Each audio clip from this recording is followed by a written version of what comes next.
salary class பீப்புளுக்கு 12,75,000 வரைக்கும் tax இல்லன்னு கொண்டு வந்திருக்காங்க. இதனால கவர்மெண்ட்டுக்கு எந்த அளவுக்கு நஷ்டம் இருக்கும்? கண்டிப்பாக இவங்க எல்லாருமே சொல்றது பெட்ரோல் விலையை ஜிஎஸ்டிக்குள்ள கொண்டு வாங்க. சென்ட்ரல் கவர்மெண்ட் ரெடியா இருக்காங்க. இந்த ஜிஎஸ்டி கவுன்சில அவங்க மட்டும் முடிவெடுக்கிறது இல்லை, அந்த ஸ்டேட் மினிஸ்டர்ஸ் எல்லாரும் ஒத்துக்கணும். ஆனால் அவங்க எல்லாருமே 2 கோடி 5 கோடி 10 கோடி SC/ST எம்ப்ளாயீஸ் அவங்க புதுசா தொழில் தொடங்குறதுக்கு 5 கோடியிலிருந்து 10 கோடி வரைக்கும் லோனு கொடுக்க இவங்க ஏற்பாடு பண்ணிருக்காங்க. லோன் கொடுத்து அந்த லோன் எங்களுக்கு சரியா வரவில்லை என்றால் பேங்க்குக்கு அந்த பணம் லாஸா போயிடும். ஸோ அதனால சென்ட்ரல் கவர்மெண்ட் என்ன பண்ணிருக்காங்க, கிரெடிட் கேரண்டி ஸ்கீம். நான் இப்ப ரா மெட்டீரியல் வாங்கினா அதுதான் பிரைம் செக்யூரிட்டி. இதை தவிர உங்க வீட்டு பத்திரம், லேண்ட் பத்திரம் இதெல்லாம் கொண்டாங்கம்மா. இப்ப இதெல்லாம் இல்லாமே தமிழ்நாடு அரசாங்கம் கொடுக்கிற கேரண்டி, ஆந்திரா கொடுக்கிற கேரண்டி எல்லாம் இன்டர்நேஷனல் எடுத்துக்க மாட்டாங்க. எனி இன்டர்நேஷனல் வங்கியில போனால் கண்ட்ரியுடைய சென்ட்ரல் கவர்மெண்ட் கேரண்டி கொடுக்கணும். அந்த இதை பணத்தை திருப்பி கட்ட முடியவில்லை என்றால் சென்ட்ரல் கவர்மெண்ட் கட்டியாகணும். 2021 திமுக ஆட்சியில் வந்தாங்க. அப்பயும் இவங்க பண்ணிடுறோம் ஆகுனாங்க, பண்ண முடியல. உடனே கடைசியா இவங்க போய் சென்ட்ரல் கவர்மெண்ட் மறுபடியும் முறையிட்டார்கள். முறையிட்ட உடனே மோடி என்ன பண்ணாங்க, 42,000 கோடி இதை சென்ட்ரல் கவர்மெண்ட் ஸ்கீம் நாங்க எடுத்துக்கிறோம். இவங்களுக்கு அது போற மாட்டேங்கிறது. பேங்க் சொல்றோம் இல்லைங்க அவ்வளவுதான் கொடுக்க முடியாது, இவ்வளவுதான். உடனே இவங்க என்ன பண்ணுவாங்க, வெளியில போய் கடன் வாங்க. அங்க எக்கச்சக்கமா வட்டி இருக்கு, கட்ட முடியல. இவங்க கடன் அந்த டிராப் வலையில மாட்டிப்பாங்க.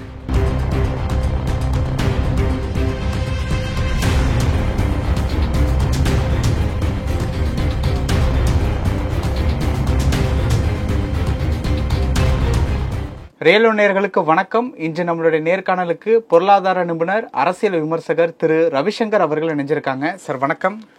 வணக்கம் சார். எப்படி இருக்கீங்க? நல்லா இருக்கு. என்ன மாதிரியான நிலைமையில இருக்கு அப்படிங்கறத பத்தி பேசுறதுக்கு முன்னாடி, பெனிஃபிட்ஸ் இருக்கா அப்படிங்கிற ஒரு டவுட்ஸ் எல்லாருக்குமே இருக்கு. ஏன்னா நிறைய பேர் சொல்றது மிடில் கிளாஸ் கரெக்டா பாயிண்ட் அவுட் பண்ணி அடிக்கிற மாதிரி இருக்கு. அதுல அவங்களுக்கு எதுவும் பெனிஃபிட்ஸ் ஆகக்கூடிய விஷயங்கள் எதுவுமே இல்லை அப்படிங்கிற மாதிரி சொல்லப்படுது. உங்களுடைய கருத்து என்ன? இந்த 2025-26 பட்ஜெட் என்ன பொறுத்த வரைக்கும் ரொம்ப ஒரு அழகான ஒரு பட்ஜெட் சார். அதாவது இந்தியாவை எந்த அளவுக்கு வளர்ச்சி பாதைக்கு கொண்டு போக வேண்டும் அப்படிங்கறதுல ரொம்ப குறிப்பாக இருந்து ரொம்ப அழகா பண்ணிருக்காங்க. ஒரு வளர்ச்சி பாதை அப்படின்னு எடுத்துட்டால் இன்ஃப்ராஸ்ட்ரக்சர் மட்டும் இல்லை, இந்தியாவுடைய பேக் போன் விவசாயம் இம்ப்ரூவ் ஆகணும், micro middle and small scale enterprises improve ஆகணும், R&D இம்ப்ரூவ் ஆகணும், எந்தெந்த துறையில் இன்னோவேஷன் புது கண்டுபிடிப்புகள் வளர்ச்சி ஆகணும், இளைஞர்கள், மகளிர், ஏழை மக்கள், விவசாயிகள் இவங்க எல்லாரையும் அவங்களுடைய வளர்ச்சி, அவங்களுக்கு நிலையான ஒரு இன்கம் கொடுக்கறது அதையும் கணக்கில் எடுக்கணும். இந்த நாட்டினுடைய பொருளாதார வளர்ச்சிக்கு எந்த அளவுக்கு உங்களுக்கு ஒரு வருவாய், எவ்வளவு நீங்க செலவு பண்றீங்க, இதுக்கு எந்த அளவுக்கு உபரி இருக்கு, ஆர் எந்த அளவுக்கு டெபிசிட் இருக்கு. அதனால எந்த பட்ஜெட்ல பார்த்தாலும், இந்தியா மட்டும் இல்லை, இவன் வெளிநாட்டு பட்ஜெட்ல பார்த்தாலும் எப்பவுமே பட்ஜெட்ல துண்டு விழுங்க. அந்த துண்டு விழுறதுல தப்பு இல்லைங்க. எப்ப தப்பு இல்லை அப்படின்னா, அந்த டெபிசிட், அந்த துண்டு நீங்க விழுத, நீங்க எதுக்காக கடன் வாங்குறீங்க, எதனால துண்டு விழறது, இந்த துண்டு விழறத வளர்ச்சி பாதைக்கு யூஸ் பண்றீங்களா, இல்லை என்றால் சும்மா இலவசம் அது கொடுத்து அதுக்காக யூஸ் பண்றீங்களா, ஆர் நீங்க ஏற்கனவே வாங்கின கடனுக்கு வட்டி கட்டுறது, அசலை திருப்பி செலுத்துறது, அதுக்காக மேலும் மேலும் கடன் வாங்குறதுனால அதனால பட்ஜெட்ல துண்டு விழறதா, இதெல்லாம் பார்க்கறச்ச இதெல்லாம் கருத்தில் கொண்டு இந்த அரசாங்கம் என்ன பண்றது, எந்த அளவுக்கு துண்டை குறைக்கணும், போன வருடம் டெபிசிட் எவ்வளவு இருந்தது, இந்த வருடம் டெபிசிட் எவ்வளவு குறைக்க போறோம். தென் ஓவராலா சென்ட்ரல் கவர்மெண்ட்டுக்கு மட்டும் இல்லை, இது ஃபைனான்ஸ் பட்ஜெட் இவங்க சொல்லலை, ஆனால் ஃபைனான்ஸ் கமிஷன் என்ன சொல்றான், சென்ட்ரல் கவர்மெண்ட் இவங்களுக்கு ஒரு கடன் வாங்குறாங்கன்னால் இந்த கடன் இவங்களுடைய டோட்டல் ஜிடிபி அப்படிங்காங்க. ஜிடிபின்னா என்ன, அதாவது எந்த அளவுக்கு உற்பத்தி செய்யறீங்க, எந்த அளவுக்கு சர்வீஸ் செக்டர், ஒன்று மேனுஃபேக்சரிங், இன்னொன்று சர்வீஸ் செக்டர், இது எல்லாம் சேர்த்து எவ்வளவு அமௌண்ட், எவ்வளவு லட்சம் கோடி நீங்க உற்பத்தி பண்றீங்க, இதுதான் ஜிடிபிங்கிறது. இந்த ஜிடிபியில 2 இருக்கு, ஒன்று நாமினல் ஜிடிபி, இன்னொன்று ரியல் டைம் ஜிடிபி. இந்த நாமினல் ஜிடிபின்னா என்ன அப்படின்னா, அதை நீங்கள் பார்த்தீங்கன்னா 10.5% அப்படின்னு இருக்கும். ஓ அவ்வளவா ஜிடிபி இல்லை 6.5 என்னமோ சொன்னாங்களே, 7% சொன்னாங்களே. 7%ங்கிறது ரியல் ஜிடிபி. அப்போ நாமினல் ஜிடிபின்னா என்னன்னா இன்ஃப்ளேஷனை அதில் அட்ஜஸ்ட் பண்ணிருக்க மாட்டாங்க. இன்ஃப்ளேஷன் அட்ஜஸ்ட் பண்ணாதனால நாமினல் ஜிடிபி 10.5% இந்தியாவுக்கு. ரியல் ஜிடிபி ஆஃப்டர் அட்ஜஸ்டிங் தி இன்ஃப்ளேஷன் 6.5. ஸோ இது எல்லாத்தையுமே கணக்கில் கொண்டு வந்திருக்காங்க இந்த பட்ஜெட்டில். மெயினாக சேலரி கிளாஸ் பீப்புளுக்கு 12 lakhs அவ்வளோதான்.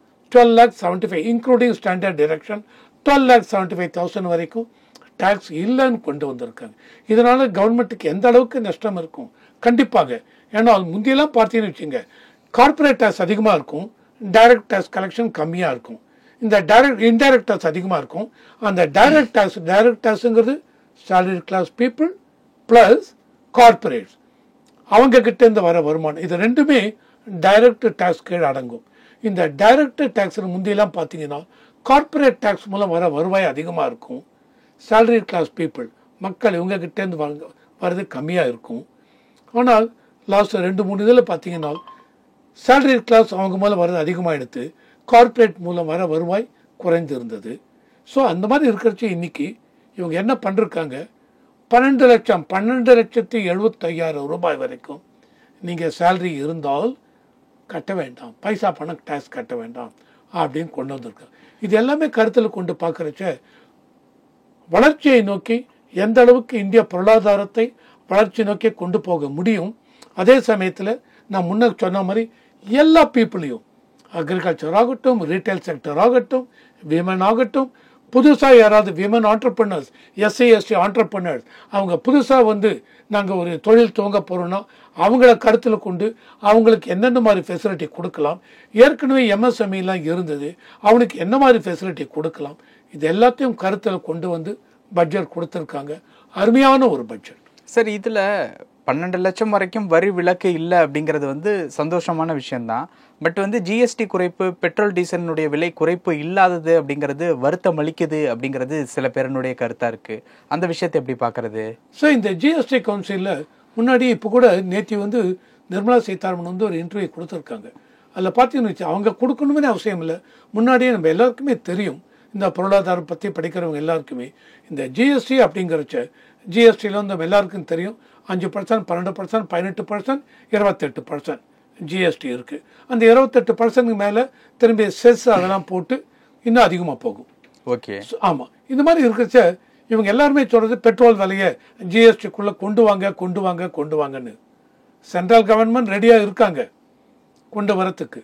ஆனால் இந்த ஜிஎஸ்டி கவுன்சிலில் சென்ட்ரல் கவர்மெண்ட் அவங்க மட்டும் முடிவெடுக்கிறது இல்லை, யுனானிமஸாக டிசிஷன் எடுக்க முடியாது. எல்லா ஸ்டேட் மினிஸ்டர்ஸ் அதில் இன்வால்வ் அந்த ஜிஎஸ்டி கவுன்சிலில். அந்த ஸ்டேட் மினிஸ்டர்ஸ் எல்லாரும் ஒத்துக்கணும். ஆனால் அவங்க எல்லாருமே ஜிஎஸ்டி கீழே பெட்ரோலை கொண்டு வருவதற்கு அவங்க ஒத்துக்கவில்லை. ஏன்னா இன்னைக்கு நீங்கள் பார்த்தீங்க அப்படின்னா பெட்ரோலுக்கு வேட்டு போடுறாங்க. ப்ளஸ் அந்த வேட்டில் சென்ட்ரல் கவர்மெண்ட் எவ்வளோ, ஸ்டேட் கவர்மெண்ட் எவ்வளவு, அதை நீங்கள் எடுத்து பார்த்தீங்கன்னா ஸ்டேட் கவர்மெண்ட் போடுற வேட்டு தான் அதிகமாக இருக்குது. ஸோ இதை ஜிஎஸ்டிக்குள்ளே கொண்டு வந்துட்டிங்கன்னா ஸ்டேட் கவர்மெண்ட் போடுற வேட்டு அவங்களுக்கு போய்விடும். அப்போ ஜிஎஸ்டி கீழே வந்துருத்தீங்கன்னா எந்த ஸ்லாபில் கொண்டு வர போகிறீங்க? 5%, 12%, 18%? 5% கொண்டு வந்தீங்க அப்படின்னா ஸ்ட்ரைட்டாகவே 50% ஸ்டேட்டுக்கு போகும். 5%, 50%, 2.5%. அப்போ ஸ்டேட் கவர்மெண்ட்டுக்கு 2.5% தான் பெட்ரோல் மூலம் விற்பனையானதில் வரும். ஆனால் இன்னைக்கு வேட்டே பார்த்தீங்கன்னு வச்சுங்க, ஸ்டேட் கவர்மெண்ட் 7லேருந்து 10, 12% போடுறாங்க, அடி வாங்கும். அதனால இவங்க யாருமே ஒத்துக்கிறது இல்லை.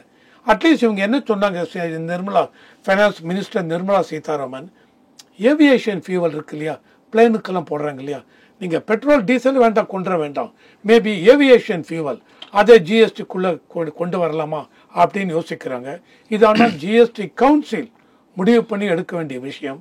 இதை பட்ஜெட்டுக்குள்ளே பேச மாட்டாங்க. அதனால் ஜிஎஸ்டி கவுன்சில் முடிவு பண்ணால்தான் முடியும். இதுக்கு ஜிஎஸ்டி கவுன்சில் முடிவு பண்ணுவதற்கு எல்லா ஸ்டேட் கவர்மெண்ட்டும் கண்டிப்பாக ஒத்துழைக்கணும். எல்லா ஸ்டேட் கவர்மெண்ட்டும் ரெடியாக இருக்காங்க, மக்களுடைய இதுதான் எங்களுக்கு முக்கியம். பெட்ரோல் விலையெல்லாம் ஜிஎஸ்டி கீழே கொண்டு வாங்க, எங்களுக்கு அது கீழே வர வேட்டு வருமானம் குறைந்தாலும் பரவாயில்லை என்றால் சென்ட்ரல் கவர்மெண்ட் ரெடியாக இருக்கிறாங்க இதை வந்து பெட்ரோல் அண்ட் டீசலை ஜிஎஸ்டி கீழே கொண்டு வருவதற்கு. ஓகே, இதில் விலைவாசியை கட்டுப்படுத்துவதற்கும் வேலை வாய்ப்பு அதிகப்படுத்துவதற்கும் உண்டான எந்த அறிவிப்புமே இல்லை அப்படின்ட்டு வந்து சொல்லப்படுது. குறிப்பாக சொல்லணும்னா சிறு குறு நிறுவனங்கள் மூலியமா இளைஞர்களுக்கு வந்து நிறைய வேலை வாய்ப்பு வந்து வருது. அதற்கான அறிவிப்புகள் எதுவுமே இந்த பட்ஜெட்ல இல்லை அப்படின்ட்டு வந்து சொல்லப்படுது. அந்த கருத்தை எப்படி பார்க்கறது? அதில் வந்து இம்பார்ட்டண்ட்டாக சொல்லணும் 4 பாயிண்ட் வந்து டேட்டா வச்சிருக்கேன் சொல்லலாம். ஜென்ரலாக சொல்லணும் அப்படின்னு பார்த்தீங்கன்னு வச்சுங்க, சிறு குறு தொழில் அதில் நீங்கள் பார்த்தீங்க அப்படின்னா, அதாவது இவங்க சிறு குறு தொழில் தான் இந்த நம்மளுடைய எக்ஸ்போர்ட், டோட்டல் எக்ஸ்போர்ட்டில் 48% இவங்க கண்ட்ரிபியூட் பண்ணுறாங்க. சிறு குறு தொழில் 48% நம்மளுடைய எக்ஸ்போர்ட்டில். அதை தவிர டொமஸ்டிக்காக இந்தியாவுக்குள்ளேயே தேவை எல்லாத்துக்கும் இவங்க கொடுக்குறாங்க. இப்போ பெரிய பெரிய தொழிற்சாலை அவங்களுக்கெல்லாம் நிறையா பார்ட்ஸ் சப்ளை பண்ணுறது சிறு தொழில் குறு தொழில் இவங்க தான் சப்ளை பண்ணுறாங்க. இந்த மாதிரி சப்ளை பண்ணும்பொழுது இவங்களுக்கு வந்து பொதுவாக மெயினாக இவங்க பார்த்தீங்கன்னு வச்சுங்களேன், இவங்களுக்கு வந்து எந்த அளவுக்கு இன்வெஸ்ட்மெண்ட் 2 கோடி 5 கோடி 10 கோடி இவ்வளோ தான் இருக்கணும், அதெல்லாம் இப்போ ரிவைஸ் பண்ணிருக்காங்க. 2.5 டைம் 3.5 டைம். இதுக்கு மேலே நீங்கள் இன்வெஸ்ட் பண்ணாலும் நீங்கள் எம்எஸ்எம்இ கீழே தான் உங்களை கேட்டகரைஸ் பண்ணுவோம். முந்தி இந்த இதை தாண்டிட்டீங்கன்னு வச்சுங்க, இன்வெஸ்ட்மெண்ட் நீங்கள் எந்த அளவுக்கு மூலதனம் கொண்டு வரீங்களோ அந்த மூலதனத்துக்கு இவங்க சொல்லியிருக்காங்க 2 கோடி இல்லை, இதுக்கப்புறம் இவ்வளோ டேர்ன் ஓவர் இருக்கா, இதுக்கு 50 கோடி, இவ்வளோ டேர்ன் ஓவர் இருக்கா, அதிகபட்சம் 100 கோடி கொண்டு வரலாம்னு இப்போ அதெல்லாம் ரிவைஸ் பண்ணிருக்காங்க. இந்த ரிவைஸ் பண்ணதுக்கப்புறம் இவங்க இன்னும் என்ன பண்ணிருக்காங்க, எந்த அளவுக்கு நீங்கள் பேங்க்கில் லோனை வந்து எவ்வளோ வாங்க முடியும். ஸோ புதுசாக இப்போது women entrepreneurs, SC ST employees, அவங்க புதுசாக தொழில் தொடங்குறதுக்கு இவங்க எல்லாருக்கும் புதுசாக ஒரு 5 லட்சம் பேருக்கு இந்த மாதிரி தொழில் தொடங்குவதற்காக 5 கோடியிலிருந்து 10 கோடி வரைக்கும் லோனு கொடுக்க இவங்க ஏற்பாடு பண்ணிருக்காங்க. சிறு தொழில் குறு தொழில் இதுக்கு. அதை தவிர இதில் இவங்க என்ன பண்ணிருக்காங்க, கிரெடிட் கேரண்டி ஸ்கீம்னு இருக்குங்க. அந்த கிரெடிட் கேரண்டி ஸ்கீம்னா என்ன அப்படின்னா, பேங்க்கில் லோன் கொடுக்கும்பொழுது லோன் கொடுத்து அந்த லோன் எங்களுக்கு சரியாக வரவில்லை என்றால் இந்த பேங்க்குக்கு அந்த பணம் லாஸாக போயிடும். ஸோ அதனால் சென்ட்ரல் கவர்மெண்ட்டே என்ன பண்ணிருக்காங்க, கிரெடிட் கேரண்டி ஸ்கீம் அப்படின்னு ஒன்று கொண்டு வந்திருக்காங்க. அந்த கிரெடிட் கேரண்டி ஸ்கீமுக்கு கீழே பேங்க்கு நீங்கள் லோனு கொடுங்க, நீங்கள் வந்து ப்ராப்பராக உங்கள் ஐடென்டிஃபை பண்ணி இவனுக்கு எந்த அளவுக்கு தேவை அந்த தேவையெல்லாம் கரெக்டாக நீங்கள் ஒர்க் அவுட் பண்ணிருக்கீங்களா, அதை ஒர்க் அவுட் பண்ணி அதுக்கேற்ற மாதிரி டாக்குமெண்ட்ஸ் அதெல்லாம் வாங்கி இருந்து இன் ஸ்பைட் ஆஃப் தட் அவனுடைய தொழில் நஷ்டமாகிவிட்டது, ஆர் அவன் வேற எங்கேயாவது போயிட்டான், இல்லை அவனுக்கு கொடுத்த லோனெல்லாம் அவன் அவர்கள் டைவர்ட் பண்ணி விட்டார்கள் அப்படின்னா பேங்க்குக்கு அந்த பணத்தை வாரா கடன் ஆகிடும், அவங்களால அதை கலெக்ட் பண்ண முடியாது. அந்த மாதிரி சமயத்தில் கிரெடிட் கேரண்டி ஸ்கீம்னு முந்தி வந்து டெபாசிட் அண்ட் கிரெடிட் கேரண்டி ஸ்கீம்னு இருந்தது. அதே இப்போ இந்த கிரெடிட் கேரண்டி ஸ்கீமில் இந்த எம்எஸ்எம்இ இதுக்கு 5 லட்சம் வரைக்கும் 5 லட்சம் நீங்கள் கோடி 5 லட்சம் ரூபாய் கொடுத்தீங்க அப்படின்னா அதில் என்ன இதுவாக எடுத்துனாலும் அந்த பணத்தை திரும்பி எடுத்துக்க அந்த கிரெடிட் கேரண்டி ஸ்கீம் கொடுத்துருவாங்க பேங்க்குன்னு. மீதி பணம் அதாவது நீங்கள் கொடுத்த லோனில் 30% 40% இது வச்சுருக்காங்க, அந்த ஸ்லாபை கொடுத்துருவாங்க. அதில் இப்போ இவங்க என்ன பண்ணுறாங்க, கிரெடிட் கேரண்டி ஸ்கீம் அமௌண்ட்டை வந்து இன்க்ரீஸ் பண்ணிருக்காங்க. ஸோ நீங்கள் இன்னும் தைரியமாக கொடுங்க, நாங்கள் இப்போ ஏற்கனவே கொடுத்த விட 50% 30% அதிகமாகவே கொடுக்குறோம், இந்த பணம் உங்களுக்கு வரவில்லை என்றால் நாங்கள் திருப்பி கொடுத்து விடுவோம்னு. ஆனால் பேலன்ஸ் அமௌண்ட் பேங்க்கு லாஸ் தான் அது. ஆனால் இதை வந்து நீங்கள் பொதுவாக கிரெடிட் கேரண்டி ஸ்கீம்னு ஆகட்டும், பேங்க்கு ப்ரைவேட் பேங்க் இல்லாமல் பப்ளிக் செக்டர் பேங்க் இதெல்லாமே இங்கே சென்ட்ரல் கவர்மெண்ட்டுக்கு கீழே தான் வருது. அதனால் அந்த லாஸை வந்து சென்ட்ரல் கவர்மெண்ட்டு தான் எடுத்துக்கும். அதனால் இவங்க எதுக்காக இந்த கிரெடிட் கேரண்டி ஸ்கீமுக்கு கீழே அதிகமான இதை நீங்கள் கொடுத்துருக்காங்க கவரேஜ்னால், பேங்க் வந்து தைரியமாக நீங்கள் இவங்க எல்லாருக்கும் லோனு கொடுக்கலாம். கொடுத்து விட்டு இதில் மெயினாக என்ன ப்ராப்ளம் வருதுன்னு நீங்கள் பார்த்தீங்கன்னு வச்சுங்களேன், இந்த எம்எஸ்எம்இ இவங்களுக்கு ஒரு லெவலுக்கு மேலே, அதாவது சார் நான் வந்து இந்த இந்த ஒர்க்கிங் ப்ராசஸ் அந்த சைக்கிள் இருக்கும் சார். என்ன சைக்கிள்னால், நான் வந்து இப்போ வந்து ஒரு பெரிய இண்டஸ்ட்ரிக்கு பேரிங்ஸ்லாம் கொடுக்க போகிறேன், எலக்ட்ரானிக் எக்யூப்மெண்ட்ஸ் சப்ளை பண்ண போகிறேன், பார்ட்ஸ், அந்த பார்ட்ஸை வச்சு அவங்க அசம்பிள் பண்ணி பெரிய இண்டஸ்ட்ரீஸ் வேறு எதுவுமா இது பண்ணுவாங்க. அவங்களுக்கு சப்ளை பண்ணும்பொழுது நான் பார்ட்ஸை வாங்குறது மேனுஃபேக்சர் பண்ணுறதுக்கு எனக்கு ரா மெட்டீரியல் வேணும். அந்த ரா மெட்டீரியல் வாங்குறதுக்கு எவ்வளோ வேணும், அதை நான் ஒர்க் அவுட் பண்ணணும். நான் ஒரு சிறு தொழில் குறு தொழில் வச்சுருக்கேன், ஒரு மீடியம் என்டர்பிரைஸ் வச்சுருக்கேன்னா அதை ஒர்க் அவுட் பண்ணணும். ஒர்க் அவுட் பண்ணி எனக்கு இவ்வளோ ரா மெட்டீரியல் வேணும். எவ்வளோ நாளைக்கு? ஆல்வேஸ் எனக்கு ஒரு 2 மாதத்துக்கு ரா மெட்டீரியல் வேணும். தென் இதை ப்ராசஸ் பண்ணுறதுக்கு அந்த ரா மெட்டீரியல் யூஸ் பண்ணி நான் பார்ட்ஸ் மேனுஃபேக்சர் பண்ணுறேன் இல்லையா, அந்த டைம் எவ்வளவு? 1 வாரம், 15 நாள். சரி, அது வந்து ப்ராசஸிங் சைக்கிள். அது முடித்ததுக்கப்புறம் நான் வந்து இந்த பெரிய இண்டஸ்ட்ரிக்கு சப்ளை பண்ணுறேன். சப்ளை பண்ணும்பொழுது எனக்கு எப்போ வரும்? திரும்பி உடனே கொடுத்துருவாங்களா? இல்லை சார், 30 நாள், 60 நாள், 90 நாள், சில பெரிய இண்டஸ்ட்ரி 120 நாள் எடுத்துப்பாங்க.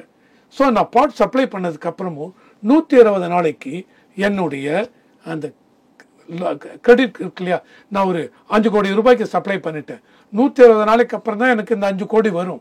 அந்த 120 நாளைக்கு எனக்கு 5 கோடி பிளாக் ஆகிடும். ஸோ இது எல்லாத்தையும் கணக்கு பண்ணி நான் பேங்க்குக்கு ப்ராஜெக்ட் போடும் பொழுது இவ்வளோ கோடி எனக்கு வேணும்னு கேட்பேன். ஓகே. அப்போது இந்த ரா மெட்டீரியலுக்காக இதுக்கு என்ன பண்ணுவோம்? பேங்க்கில் ஓவர் டிராஃப்ட் ஃபெசிலிட்டியும் கொடுப்பாங்க. இல்லை ரா மெட்டீரியலுக்கு ஓப்பன் கேஷ் கிரெடிட். அந்த ஓப்பன் கேஷ் கிரெடிட்னா என்ன அப்படின்னா, இவ்வளோ கொடுக்குறோம், ஆனால் இந்த நீங்கள் என்ன வாங்குறீங்களோ அந்த ரா மெட்டீரியல் பேங்க்குக்கு நீங்கள் செக்யூரிட்டி மாதிரி கொடுத்துடணும். செக்யூரிட்டினா நீங்கள் தான் உங்ககிட்ட தான் இருக்கும். ஹைபாத்திகேஷன் அப்படிம்பாங்க. At any point of time நீங்கள் பேங்க்குக்கு சரியாக கட்டலைனால் இதை வந்து நாங்கள் எடுத்துகிட்டு மார்க்கெட்டில் விற்று அந்த பணத்தை ரெக்கவர் பண்ணிப்போம். அந்த மாதிரி என்னுடைய ப்ராசஸ் 15 நாள் ஆகும். அதுக்கு இவ்வளோ நாளைக்கு என்னுடைய மனம் பிளாக் ஆகிடும். அதுக்கு எவ்வளோ லோனு, இது எல்லாத்தையும் ஒர்க் அவுட் பண்ணி அந்த மாதிரி பார்ட்ஸை சப்ளை பண்ணிவிட்டேன். 120 நாளைக்கு அப்புறம் தான் வரும். எவ்வளோ கோடி? 5 கோடி சார் தோராயமாக எனக்கு வரும். அப்போ அந்த 5 கோடி ரூபாய்க்கு உங்களுக்கு தனியாக நீங்கள் எல்லாம் சப்ளை பண்ணிங்களா, இன்வாய்ஸ்லாம் பேங்க்கில் கொடுங்க. அதை டிஸ்கவுண்ட் பண்ணி 5 கோடியில் 75% கொடுத்துருவோம் உங்களுக்கு லோன்.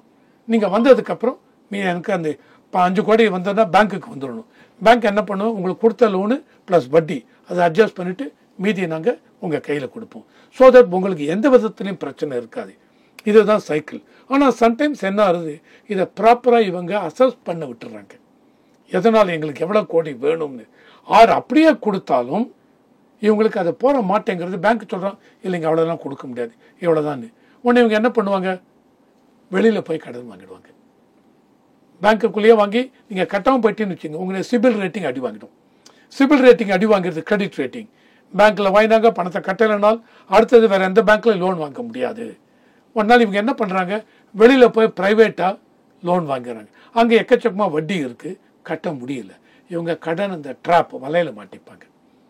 இதெல்லாம் இது பண்ணி தான் இவங்க என்ன பண்ணிருக்காங்க, உங்களுக்கு எந்த விதத்தில் பேங்க்கில் எந்த அளவுக்கு ஈஸியாக உங்களுக்கு ஃபண்டிங் கிடைக்க முடியுமோ அதுக்கெல்லாம் இவங்க எல்லாத்துக்கும் கொடுத்துருக்காங்க. இந்த இதில் சொல்கிறாங்க செக்யூரிட்டி அதுக்கு இதெல்லாம் எந்த அளவுக்கு முந்தியெல்லாம் பார்த்தீங்கன்னு வச்சுங்க, கொலாட்டரல் செக்யூரிட்டி, அதாவது நான் இப்போ ரா மெட்டீரியல் வாங்கினா அதுதான் ப்ரைம் செக்யூரிட்டி. இதை தவிர உங்கள் வீட்டு பத்திரம், லேண்டு பத்திரம் இதெல்லாம் கொண்டாங்கம்மா. இப்போ இதெல்லாம் இல்லாமையே பிஎம்டி முத்ரா யோஜனா பார்த்தீங்கன்னு வச்சுங்க, 20 லட்சம் ரூபாய் வரைக்கும் லோன் கொடுக்குறாங்க. செக்யூரிட்டி கிடையாது. ஆனால் இப்போ இந்த மாதிரி எம்எஸ்எம்இ அதெல்லாம் வரைச்ச எனக்கு 5 கோடி 10 கோடி வேணும் அப்படின்னால் உங்கள் அசஸ்மெண்ட் பண்ணி ப்ராப்பராக இது பண்ணால் பேங்க் லோன் கொடுத்தால் நல்லபடியாக போகும். இது எல்லாத்துக்கும் ஈஸியாக அந்த ப்ராசஸ் எந்த அளவுக்கு ஈஸியாக பண்ண வேண்டியிருக்கும் அதெல்லாம் வந்து இந்த பேங்க் இந்த பட்ஜெட்டில் கொண்டு வந்திருக்காங்க. புதிய ரயில் தடங்கள், சாலைகள், கோயம்புத்தூர் மதுரை மெட்ரோ ட்ரெயின் ரிலேட்டபிளான எந்த ஃபண்டுமே இல்லை அப்படிங்கிறதும் ஒரு ஏமாற்றம் அப்படின்ட்டு சொல்லப்படுது. சார் இந்த மெட்ரோ ட்ரெயின் நீங்கள் பார்த்தீங்கன்னு வச்சுங்களேன், இந்த புதிய சாலைகள் இதெல்லாம் சார் இன்ஃப்ராஸ்ட்ரக்சர் நிறையா கொடுத்துருக்காங்க சார். இன்ஃப்ராஸ்ட்ரக்சர்னு பார்த்தீங்கன்னு வச்சுங்க, போன வருஷத்தோட இந்த வருஷம் எவ்வளவு அதிகமாக கொடுக்குறாங்க. போன வருஷம் நீங்கள் பார்த்தீங்கன்னு வச்சுங்களேன், உங்கள் டோட்டல் இதில் வந்து 11,11,000 crore கொடுத்துருந்தாங்க. இந்த தடவை அதை விட அதிகமாக இன்வெஸ்ட்மெண்ட் ஓவராலாக அவங்க டோட்டல் பட்ஜெட்டே இந்த தடவை சார் எக்ஸ்பெண்டிச்சர்னு பார்த்தீங்கன்னு வச்சுங்க, மொத்தமே 50 லட்சம் கோடி சென்ட்ரல் கவர்மெண்ட் பட்ஜெட். இந்த 50 லட்சம் கோடியை தான் பிரித்து home affairs, defence, infrastructure, PM welfare scheme. Welfare ஸ்கீம்னு பார்த்தீங்கன்னு வச்சுங்க, சோ மெனி வெல்ஃபேர் ஸ்கீம் இருக்குது. அதில் மெயினாக ஒரு வெல்ஃபேர் ஸ்கீம் சொல்கிறேன், ஜல் ஜீவன் மிஷன் இருக்குது. இந்த ஜல் ஜீவன் மிஷனுக்கு 2024-25 60,000 கோடி என்னமோ தான் கொடுத்தாங்க, அலோகேட் பண்ணது. இந்த 2025-26 பட்ஜெட்டில் 96,000 கோடி ஜல் ஜீவன் மிஷனுக்கு அலோகேட் பண்ணிருக்காங்க. ஸோ இதெல்லாம் பிஎம் வெல்ஃபேர் ஸ்கீம் கீழே வருது. இது தவிர சப்சிடி, இது எல்லாமே பட்ஜெட்டில் தனித்தனியாக போட்டிருக்காங்க. அதனால் இன்ஃப்ராஸ்ட்ரக்சர் இதில் மேபி 12% 15% கொடுப்பாங்க. அந்த இன்ஃப்ராஸ்ட்ரக்சர் லாஸ்ட் டைம் நான் சொன்னேன் 11,11,000 கோடி கொடுத்துருந்தாங்க. அந்த அந்த இதை வச்சு ரோடு எப்படி பண்ணலாம், என்ன இது பண்ணலாம். ரயில்வேஸ்க்குன்னு தனி பட்ஜெட் இருக்குது. இது இன்ஃப்ராஸ்ட்ரக்சரில் வராது. ரயில்வேஸ்க்குன்னு தனி பட்ஜெட் இருக்குது. அந்த ரயில்வேஸ் பட்ஜெட்டை பார்த்தீங்கன்னு வச்சுங்க, எல்லா ஸ்டேட்டுக்கும் ஆந்திராவுக்கு எவ்வளவு, தமிழ்நாட்டுக்கு எவ்வளவு, கேரளாவுக்கு எவ்வளவு, தனித்தனியாக நீங்கள் ரயில்வே பட்ஜெட் அந்த சைட்டுக்குள்ளே போனேன்னு வச்சுங்க. இந்த முந்தி ரயில்வே பட்ஜெட் தனியாக இருந்தது, இது தனியாக இருந்தது ஆரம்பத்தில். நடுவில் ரயில்வே பட்ஜெட் தனியாக கொண்டு இப்போ மறுபடியும் ஃபைனான்ஸ் பட்ஜெட் கீழே வந்துடுது ரயில்வே பட்ஜெட். ரயில்வேஸ்க்குன்னு இவ்வளோ கோடி, லட்சம் கோடி கொடுத்துருக்காங்க. ஓகேவா, மேபி 2 லட்சம் கோடி டேட்டா பார்த்து வேணா சொல்கிறேன் கொடுத்துருக்காங்க. அதில் ஒவ்வொரு ஸ்டேட்டுக்கும் எவ்வளோன்னு கொடுத்துருவாங்க. அந்த ஸ்டேட்டுக்கு எவ்வளோன்னு கொடுத்ததுக்கப்புறம் நீங்கள் அந்த சைட்டில் போய் பார்த்தீங்கன்னு வச்சுங்க. போன தடவை தமிழ்நாடுக்கு 6,500 கோடி என்னமோ கொடுத்தாங்க. அது கீழே என்னென்ன ஸ்கீம், எந்தெந்த லைன், நாகப்பட்டினம் இந்த லைன், தென் இந்த கன்வர்ஷன், டபுள் லைன் கன்வர்ஷன், அப்புறம் எலக்ட்ரிஃபிகேஷன், அது இதுன்னு டிஃப்ரெண்ட், அப்புறம் என்னென்ன ரயில்வே பிரிட்ஜு கட்ட போகிறோம் எல்லாம் கொண்டு வந்துருந்தாங்க. இப்போ அந்த மாதிரி இந்த ஸ்கீம்லேயும் உண்டு. ஆனால் நீங்கள் சிலதை பார்த்தீங்கன்னு வச்சுங்க, சார் தமிழ்நாடு இதே போன தடவை பட்ஜெட்டை தமிழ்நாடே மென்ஷன் பண்ணல. So it does not mean Tamil Nadu cover ஆகலன்னு அர்த்தம் இல்லை. அந்த சைட்டில் போய் பார்த்தீங்கன்னு வச்சுங்க கொடுப்பாங்க தமிழ்நாடு இருக்கா இல்லையான்னு. மெட்ரோ கோயம்புத்தூர் மதுரை, இது என்ன சார் மெட்ரோ வருமா, அதை பற்றி சொல்லலையே. போன தடவை மெட்ரோ 1 அதில் பார்த்தீங்கன்னு வச்சுங்க, அந்த இது சென்ட்ரல் கவர்மெண்ட் ஸ்கீமாக எடுத்து வச்சு மெட்ரோ 1 முடிச்சுட்டாங்க. Metro 2, Chennai metro 2, I am talking about Chennai metro 2. Chennai metro 2ல் பார்த்தீங்கன்னு வச்சுங்க, 2018 ஏப்ரலில் இவங்க அப்போது எடப்பாடி கவர்மெண்ட் அவங்க சொன்னாங்க, நாங்கள் தமிழ்நாடு ஸ்டேட் கவர்மெண்ட் எல்லாமே எடுத்து வச்சு நாங்கள் பண்ணிக்கிறோம் அப்படின்னாங்க. பண்ண முடியல. 2021 திமுக ஆட்சி வந்தாங்க. அப்பயும் இவங்க பண்ணிடுறோம் ஆகுன்னாங்க, பண்ண முடியல. அப்படியே எல்லாம் நின்று போயிடுது. அந்த 2018 இவர் சொன்ன மாதிரி ஸ்டேட் கவர்மெண்ட் சொன்ன மாதிரி இருந்தால் அது பிரகாரம் 7,500 கோடியோ என்னமோ தான் சென்னை மெட்ரோ ஃபேஸ் 2க்கு சென்ட்ரல் கவர்மெண்ட் கொடுக்கணும். அதை தவிர ஒரு 28,000 கோடியோ என்னமோ வெளிநாட்டிலிருந்து, வெளிநாட்டு வங்கிகள் இருந்து, ஜப்பானில் ஒரு வங்கி, அதை தவிர வேறு இன்னொரு இது, அந்த வங்கியிலிருந்து 28,000 கோடியோ 27,000 கோடியோ தமிழ்நாடு அரசாங்கம் வாங்குவதற்கு சவரைன் கேரண்டி, தமிழ்நாடு அரசாங்கம் கொடுக்குற கேரண்டி, ஆந்திரா கொடுக்குற கேரண்டி எல்லாம் இன்டர்நேஷ்னலும் எடுத்துக்க மாட்டாங்க. எனி இன்டர்நேஷ்னல் வங்கியில் போனால் அந்த அரசாங்கம், அந்த கண்ட்ரியுடைய சென்ட்ரல் கவர்மெண்ட் கேரண்டி கொடுக்கணும். நாளைக்கு இந்த அரசாங்கம் ஸ்டேட் கவர்மெண்ட் அந்த பணத்தை திருப்பி கட்ட முடியவில்லை என்றால் சென்ட்ரல் கவர்மெண்ட் கட்டியாகணும். ஸோ அந்த சவரைன் கேரண்டி கொடுத்தாங்க. இன் ஸ்பைட் ஆஃப் தட் இந்த சென்னை மெட்ரோ 2 ஃபேஸ் நகரலை. உடனே கடைசியாக இவங்க போய் சென்ட்ரல் கவர்மெண்ட்ட மறுபடியும் முறையிட்டார்கள். முறையிட்ட உடனே மோடி என்ன பண்ணாங்க, 42,000 கோடி இதை சென்ட்ரல் கவர்மெண்ட் ஸ்கீமை நாங்கள் எடுத்துக்கிறோம். எதை, சென்னை மெட்ரோ 2 ஃபேஸை 42,000 கோடி நாங்கள் கொடுக்குறோம். முதல்ல கொடுத்த பிரகாரம் 7,500 கோடி என்னமோ தான் கொடுக்கணும் சென்ட்ரல் கவர்மெண்ட். இப்போ 42,000 கோடி நாங்கள் கொடுக்குறோம், நாங்கள் எடுத்துக்கிறோம் ப்ராஜெக்ட்னு சொல்லிட்டாங்க. சார் கோயம்புத்தூர் முதலை பற்றி முதல்ல ப்ளூ பிரிண்ட் ரெடி பண்ணணும் சார். எவ்வளோ ஆகும், என்ன ஆகும், இதுக்கு எவ்வளோ அலோகேஷன் வரும், இதெல்லாம் ஒர்க் அவுட் பண்ணும் சார். ஒர்க் அவுட் பண்ணாமல் ஃபர்தர் இப்போ நீங்கள் ஃபேஸ் 2 எப்போ முடிக்க போகிறீங்க, உங்களுடைய ஃபோக்கஸ் ஃபுல்லாக ஃபேஸ் 2ல் தான் இருக்கணும். இதை முடித்ததுக்கு அப்புறம் தான் நான் அங்கே வர முடியும். எல்லாமே சார் உங்களுக்கு 42,000 கோடி தமிழ்நாட்டுக்குன்னு எடுத்து எங்கே இது கொடுக்க போகிறாங்க சென்ட்ரல் கவர்மெண்ட். ஆக மட்டும் சென்ட்ரல் கவர்மெண்ட்டுக்கு இவ்வளோ ஃபண்டு இருக்குது. நான் இப்போ சொன்னேன், இந்த வருஷத்துக்கு 50 லட்சம் கோடி இதிலேருந்து தான் அவங்க பண்ணணும். இல்லை மறுபடியும் சென்ட்ரல் கவர்மெண்ட் வெளியில் லோன் வாங்குறாங்க, வாங்கட்டும். ஆனால் வாங்கும்பொழுது இந்த சென்ட்ரல் கவர்மெண்ட் அவங்க எக்ஸ்பெண்டிச்சரில் இதை ஆட் பண்ணணும். அந்த வெளியில் வாங்கின லோனுக்கு வட்டி எவ்வளோ கட்டணும், அசல் எவ்வளோ கட்டணும், அதை இவங்க ரெடி பண்ணிக்கணும். ஸோ அதனால் இது ஃபுல் டீட்டெயில் தெரியாமல் சென்ட்ரல் கவர்மெண்ட் போகிற போக்கில் நாங்கள் இவ்வளோ கொடுப்போம், இந்த பட்ஜெட்டில் எடுத்துப்போம் சொல்ல முடியாது. ஓகே சார், நிறைய விஷயங்கள் பகிர்ந்துக்கிட்டீங்க. நேரத்துக்கு ரொம்ப நன்றி. Thank you sir.